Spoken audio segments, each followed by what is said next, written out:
Eight ఉందా? ఇదిగో ఇదిగో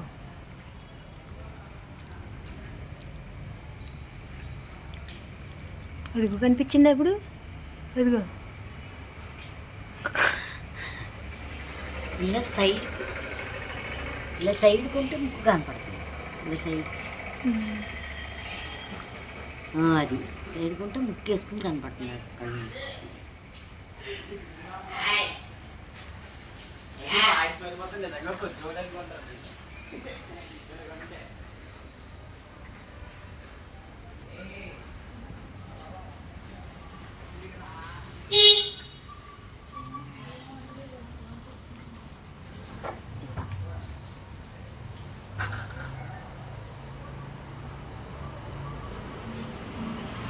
ఏ జాగ్రత్త